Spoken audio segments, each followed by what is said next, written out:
What is going on, guys? It is your boy Jason Love coming at you with another video about non-CDL and CDL Hotshot. In this video, we're going to be talking about a load that we got that was super awesome.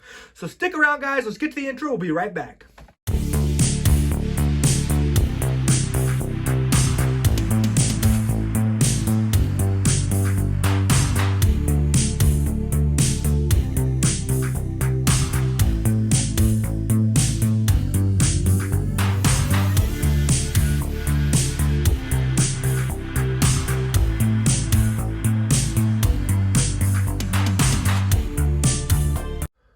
First off, guys and gals, thank you so much for being here. If you're new, my name's Jason. We own a business called Flash Logistics LLC. It is a small, hotshot trucking business. Right now, we have one company truck, we have one lease on, and we have one guy starting here really soon as a lease on. So we're growing ever so slightly, but I also do dispatch for a handful of trucks. And one of the trucks I dispatch for is Carlos. If you watched my last video, Carlos is super awesome.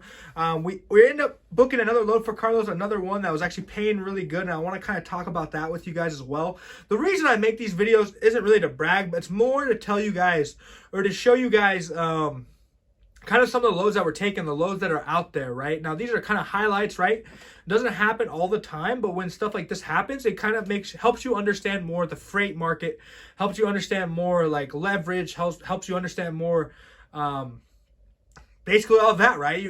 This is like kind of the business part of it. When you're on the phone with a broker, you need to be getting better prices out of them. If something changes with the load, you need to be getting more money for it. So this stuff is really, really important. So I want to talk about this load, and then we'll go from there. So in this load, so my guy is in Whitewater, Wisconsin, right? So let me pull up the Raycon real quick, guys, right here. So I booked this load for him. What it was supposed to be was I booked it a day before. It's just going 150 miles. So I saw it on here going, I think actually it's going 130 miles. My bad. 150 with the deadhead, right? It's going from Heartland, Wisconsin to East Dubuque, Illinois. So if you know that, Dubuque is kind of Dubuque, Iowa, but part of it's in Illinois, right? So it's going East Dubuque, Illinois. Now we're going to pick up today, which is Wednesday morning, but it can't be delivered until tomorrow morning at 8 a.m. Okay, but it's only going about 130 miles. Now at first they had this listed for $700. So obviously $700 on 130 miles is like 130 miles is a super good rate, right? And I'll definitely leave that on for a day, right? So we booked it the day before. I had my guy Carlos go over there. He's literally just gonna pick it up in Heartland, Wisconsin, drive back home, stay the night at home, and then drive it over there in the morning at like 4 a.m. or 6 a.m. or whenever. It's only about a 2 hour. I think actually this place is only 100 miles from his house, right? Because he lives like more this way. So it's only 100 miles from his house. So he's going to just take it home basically and then, drive it there in the morning, right? So when he gets there, he originally gets loaded with what it is. I'll show a picture of it right here. In the description, it was supposed to be 20 feet, 6,000 pounds. I don't even know if they have what it actually is in here. I don't really remember, but it's 20 feet, 6,000 pounds, needs to be tarped. Okay, it's a water pump. It's a water pump station. That's what it was, right? So we're like, okay, 20 feet, no problem at all. You're paying good on it. I think it's like 8 feet by 8 feet, so it's a little tall, but perfect, right? So he gets loaded, they put it on his truck, he tarps it, no problem. When he's leaving, though, they call him and they say, hey, we actually need you to take some more stuff. And so they load about 20 more feet of PVC piping, but it's like 6 or 7 PVC pipes. And we're like, hold up, that was not part of the load here. This was actually given to me as a partial to an extent. They said, hey, if you can find something to put on the back, we don't care as long as you're there at 8 a.m. So I was like, awesome. Obviously I wasn't looking super, super hard because we're trying to stay really close.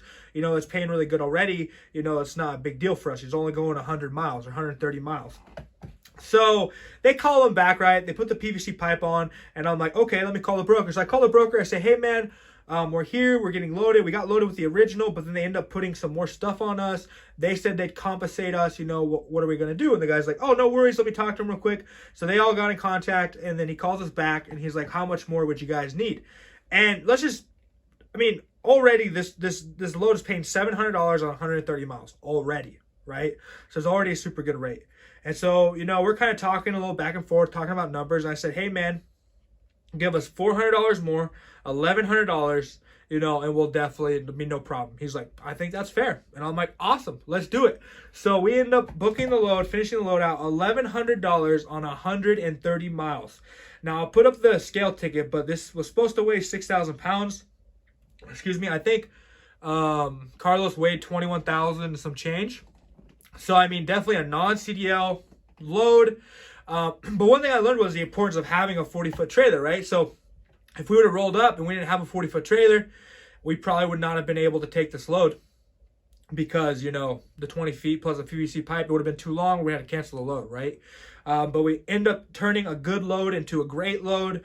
I mean, it's just easy money if you ask me, boys. It's just like stuff like this does happen, guys, but it's about, you know, being on top of things. The minute they want to put more stuff on you, talk to the broker. Be in communication with people. Say, hey, we talked about 20 feet, 5,000 pounds. It's now 40 feet, 8,000 pounds. Like, this is a total load now. Like, what rates are we going to be looking at, you know? And have a good conversation with them. Don't get mad at them. I mean, just talk to them. If they don't want to give you any more money, like, take it off your trailer, on to the next, right, guys? And that's when you get your truck order not used. You know, there's a lot of other stuff that can kind of help you when that stuff happens. But yeah, guys, I want to just kind of give you this this story, talk about this load a little bit. It was super awesome. We're super excited about it. Carlos is dropping off in the morning, and we're going to go from there. But I love you guys so much. Thank you guys for supporting me. Thank you guys for being part of the channel. If you're not subscribed, please subscribe. Give a like to this video. Let's try to get 100 likes on this video. It'd be super awesome if we could do that. And we'll talk later. I'll have a good day.